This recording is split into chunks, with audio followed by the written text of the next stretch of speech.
Before we dive into this incredible story, make sure you're part of our journey. Hit that subscribe button, turn on notifications, and get ready for a story that will leave you thinking. And if you love inspiring tales, a like goes a long way. Maybe you should just put back what you can't afford. The words hung in the air as the young mother's face flushed crimson. The grocery store fell silent, shoppers suddenly finding their phones fascinating, all except for the man in the baseball cap at the back of the line. Her trembling fingers counted the crumpled bills again, while her daughter clutched a small carton of milk and a chocolate bar, eyes wide with confusion. The checkout girl shifted uncomfortably, forced smile barely concealing her embarrassment. "I'm sorry, ma'am. Store policy," she mumbled, avoiding eye contact. The line behind them grew restless, sighs and eye rolls rippling through the Friday evening crowd. A businessman checked his watch theatrically, while a teenager snickered to her friend. Nobody wanted to be part of this moment, yet nobody could look away. The mother began returning items, first the fruit, then bread, finally reaching for her daughter's chocolate. The little girl's lip quivered as she reluctantly surrendered her treat. That's when movement came from the back of the line. A tall figure stepping forward, baseball cap low over his eyes, but not low enough to hide a face that had graced movie screens worldwide. Leonardo DiCaprio had been watching silently, and now he was done watching. If this moment made you feel something, imagine what's coming next. Hit that like button and stay with us. Subscribe now. The mother hadn't noticed him yet. Her world had narrowed to the mortifying arithmetic of poverty, performed under the fluorescent spotlight of public scrutiny. Her dark hair fell forward, shielding tear-brimmed eyes as she fumbled with her wallet. Her work uniform, a pale blue polyester shirt with a coffee shop logo, told its own story of long hours and minimum wage. The daughter, no more than 6, wore slightly too small sneakers with cartoon characters whose sparkles had long since faded, one shoelace double-knotted where it had broken and been tied together. DiCaprio moved with the casual confidence of someone used to commanding rooms much larger than this suburban grocery store. He wore nothing flashy, just jeans, a dark hoodie, and that low-pulled baseball cap, his preferred armor against recognition. Yet, something in his posture shifted as he approached, the way it did when the cameras rolled, inhabiting a new character. Not the Hollywood icon, but the unexpected ally. Around him, recognition dawned across faces, widened eyes, nudged elbows, hastily raised phones. The whispers began rippling through the checkout line, adding another layer of tension to the already charged atmosphere. The checkout girl recognized him first, her monotonous evening suddenly electrified. Her scanner froze mid-beep, mouth slightly open, professional demeanor momentarily shattered. The businessman behind her stopped his theatrical sighing, suddenly finding his impatience inappropriate in the presence of an Oscar winner. The teenage girls who had been snickering now fumbled frantically with their phones, trying to position themselves for the perfect background selfie. Their previous disdain for the struggling mother vanished, replaced by the intoxicating proximity to fame. "Excuse me," DiCaprio said, his voice gentler than his screen persona, yet carrying that same magnetic quality. The mother didn't look up immediately, assuming he was addressing someone else. Her shoulders remained hunched, a defensive posture honed through too many public humiliations. Her daughter, however, stared openly at the stranger, with that unfiltered curiosity unique to children. The little girl tugged at her mother's sleeve, whispering something that finally made the woman raise her head. Her expression cycled rapidly through confusion, recognition, and embarrassment, a vulnerable tableau beneath the harsh store lighting. The atmosphere in the checkout line crystallized into something extraordinary. The mundane grocery store transformed into an impromptu stage where status, wealth, and basic humanity converged. Customers who moments ago had been absorbed in their own worlds now became audience members, witnesses to whatever would unfold next. Some pretended casual disinterest while positioning phone cameras. Others stared openly, social protocols suspended by celebrity presence.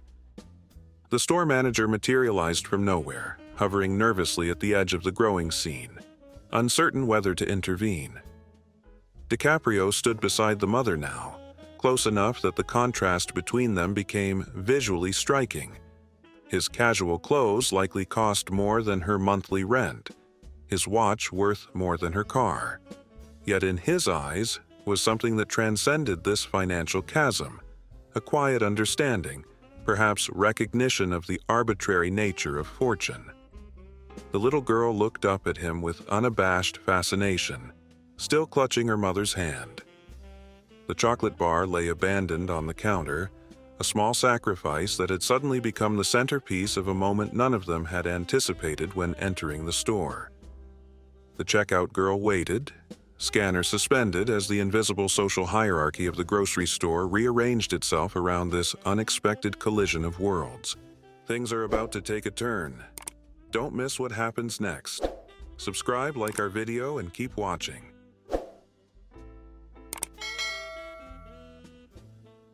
"I'd like to take care of this," DiCaprio said, voice pitched low, but carrying through the now hushed checkout area. The statement, simple, direct, without fanfare, landed with quiet impact. He wasn't performing for the growing audience. His attention remained focused entirely on the mother and child before him. The woman's expression cycled through disbelief, embarrassment, and reluctance, a visible internal struggle between dignity and necessity playing across her features. "That's very kind, but we're fine," she managed, though the evidence of her empty wallet contradicted her words. Her accent carried traces of somewhere else, a journey untold. Her hand rested protectively on her daughter's shoulder, stance slightly defensive, the instinct of someone accustomed to life's harder edges. The little girl looked between the adults, sensing the tension without understanding its source. "Really, it's nothing," DiCaprio insisted, somehow making the gesture seem ordinary rather than extraordinary. Other celebrities might have turned this into a performance. Cameras called, publicists alerted. His approach had a different quality, the quiet assurance of someone who understood that true generosity required no audience. The checkout girl remained frozen, scanner hovering, caught between store protocol and the unprecedented situation unfolding at her register. "Sir, I can get my manager to," she began, but DiCaprio shook his head slightly. "No need to make this complicated," he said, sliding his card across the counter with a casualness that belied the mounting tension. The transaction itself would be simple.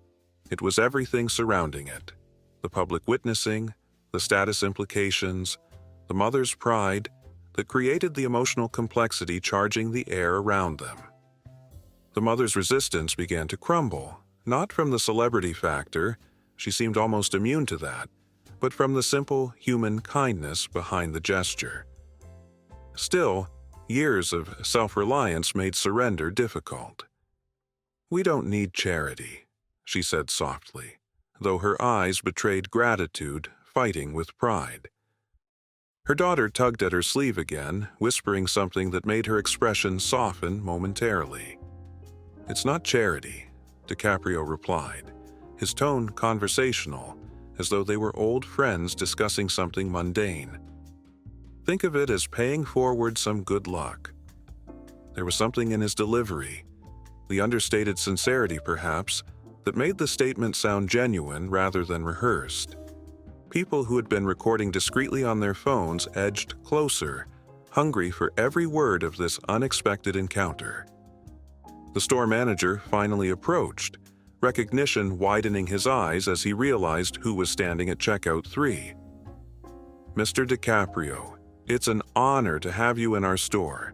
If there's any issue," "No issue," DiCaprio interrupted smoothly. "Just helping a neighbor with groceries." The word neighbor hung in the air, significant in its simplicity. Not this woman or her, but neighbor, with all its implications of community and shared humanity.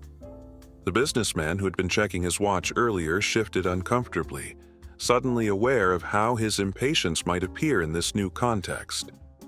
The teenage girls had stopped giggling, their expressions now thoughtful as they watched the interaction unfold. Something in the atmosphere had changed, the initial voyeuristic excitement giving way to something more reflective. The little girl, sensing the emotional currents swirling around her but interpreting them through a child's perspective, finally spoke up. "Are you the man from that ship movie?" Her voice, high and clear, cut through the tension.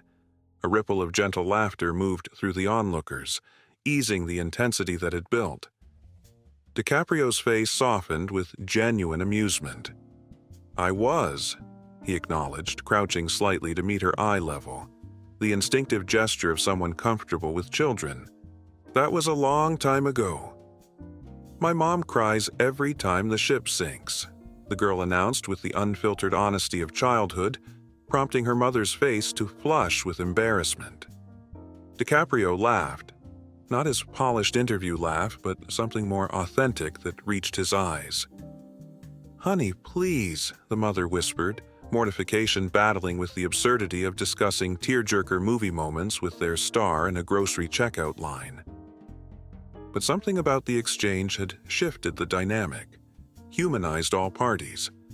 The mother's rigid posture relaxed slightly, her defenses lowering incrementally. The checkout girl, seizing the moment of levity, quietly began scanning the previously abandoned items, the fruit, the bread, the chocolate bar, returning them to the order. Her earlier discomfort had transformed into quiet determination to be part of the solution rather than the problem. The mother noticed but said nothing, a silent acknowledgement passing between the women. "Your total is $78.43, the checkout girl finally announced, directing the information to no one in particular, leaving open the question of who would respond. A momentary stillness fell over the scene, the pivotal moment where intention would transform into action. Phones recorded silently, capturing what was becoming less a celebrity sighting and more a moment of unexpected community. This story is only getting deeper. What would you do in this situation? Comment below, and let's talk. Without hesitation, DiCaprio handed his card to the checkout girl. The transaction, mundane in any other context, felt ceremonial now, witnessed by the growing crowd.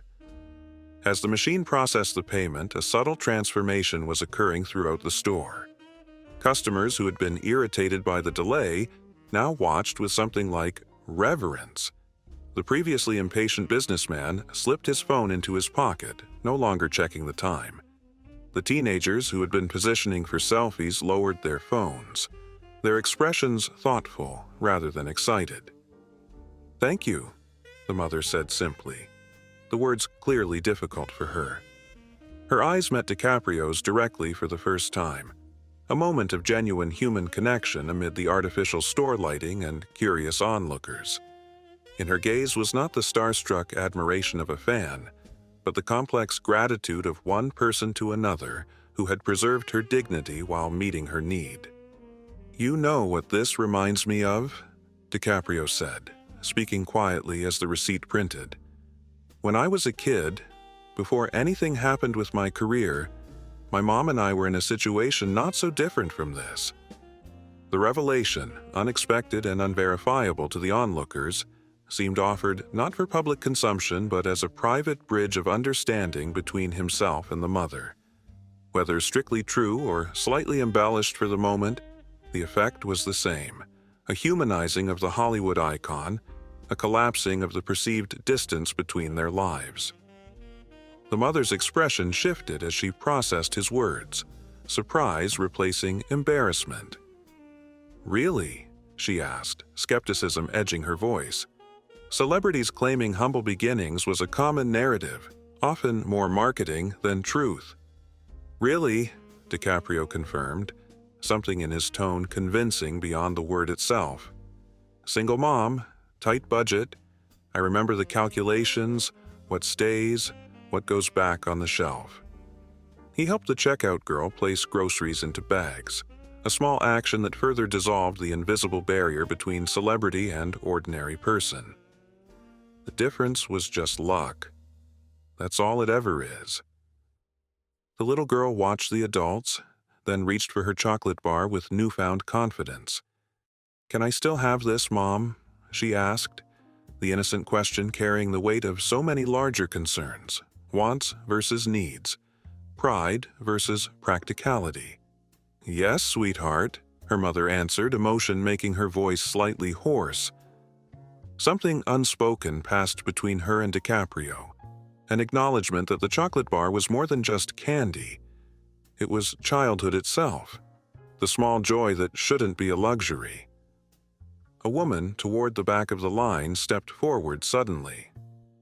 "I'd like to pay for the person behind me," she announced to the adjacent cashier, voice slightly tremulous but determined. The declaration created a ripple effect. A man at another register made the same offer, then another customer. The spontaneous chain reaction spread through the checkout area, transforming the atmosphere from voyeuristic to participatory. The store manager, witnessing this cascade of generosity spreading through his checkout lanes, stood momentarily paralyzed. This wasn't covered in any corporate training manual. Then, making a decision that transcended protocol, he approached the intercom. "Attention, shoppers!" His voice echoed through the store, slightly nervous but gaining confidence. "For the next 30 minutes, the store will match any pay-it-forward purchase at the registers." He'd probably have to justify this to corporate later, but in this moment, it felt undeniably right. DiCaprio smiled. Not his red carpet smile, but something more genuine, as he helped the mother gather her bags. The woman who had initially been shrinking from attention now stood straighter, her embarrassment replaced by something like quiet dignity. Her eyes swept the store, taking in the changed atmosphere, the spontaneous community that had formed around what began as her moment of humiliation. "I don't know how to," she began, but DiCaprio shook his head slightly. "Just remember it," he said quietly. "That's how this works. We remember, and we pass it on when we can." The simplicity of the statement carried more impact than any grand speech could have. It wasn't about charity or celebrity. It was about the fundamental connection between people that transcended status and circumstance. The little girl, understanding more than the adults might have given her credit for, suddenly offered her chocolate bar to DiCaprio. "You can have half," she said solemnly, the offer representing perhaps her most valuable possession in that moment. "It's not over yet. The best part is coming. Make sure you're subscribed so you don't miss it."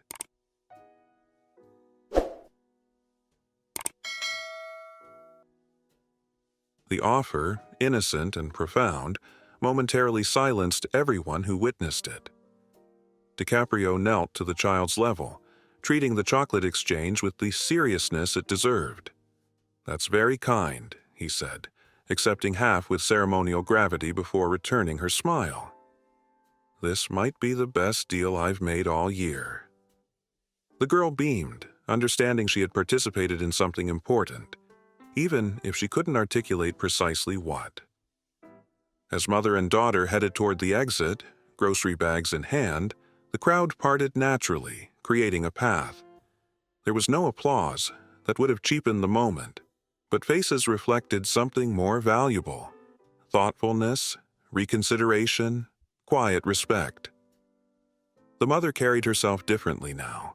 Her earlier shame transformed into something resembling peace. At the door, she turned back briefly, meeting DiCaprio's eyes one last time, a silent thank you that acknowledged a debt that could never be repaid directly, only passed forward.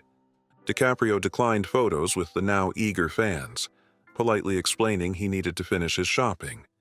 His refusal transformed what might have become a celebrity circus back into a grocery store, albeit one where the atmosphere had fundamentally changed.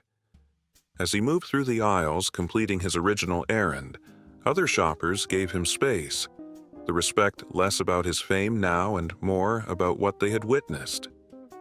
The pay-it-forward chain continued at the registers for over an hour, long after DiCaprio had quietly exited through the side door. The store manager later reported that 47 customers participated, creating a ripple effect that extended far beyond the original encounter. Checkout staff described it as the most meaningful shift of their careers. The mundane retail environment temporarily elevated into something extraordinary. By morning, shaky cell phone videos had begun circulating online. Unlike most viral celebrity content, the comment sections filled with stories of similar moments: financial struggles, unexpected kindness, the complicated emotions of receiving help. The focus wasn't on DiCaprio's presence but on the universal experience he had illuminated: the arbitrary nature of fortune and the transformative power of dignity preserved through genuine connection. DiCaprio never commented publicly on the incident. No press release followed, no charitable foundation announcement leveraged the moment. His silence allowed the story to belong to everyone who experienced it, directly or through its retelling, rather than becoming another carefully managed celebrity narrative. This absence of official spin preserved the authenticity that had made the moment powerful in the first place. 2 weeks later, a small envelope arrived at DiCaprio's production office. Inside was a child's drawing of 2 stick figures sharing what appeared to be a brown rectangle, likely the chocolate bar. Beneath it, in careful adult handwriting, "We remembered. Today we paid for someone's coffee when they came up short. She cried. We understand now. Thank you." No signature, no return address, just the evidence of a lesson received and passed forward. The true reach of that grocery store moment could never be measured. How many witnesses carried its impact into their own lives? How many viewers of the viral video were moved to similar actions? How many people benefited from the quiet ripple effect of reconsidered assumptions about worth, dignity, and the arbitrary nature of fortune? Some transformations cannot be quantified, only felt, spreading outward like light. Wow, what a story! If this moved you, imagine what else we have for you. Hit that like button, drop a comment, and let us know what you think.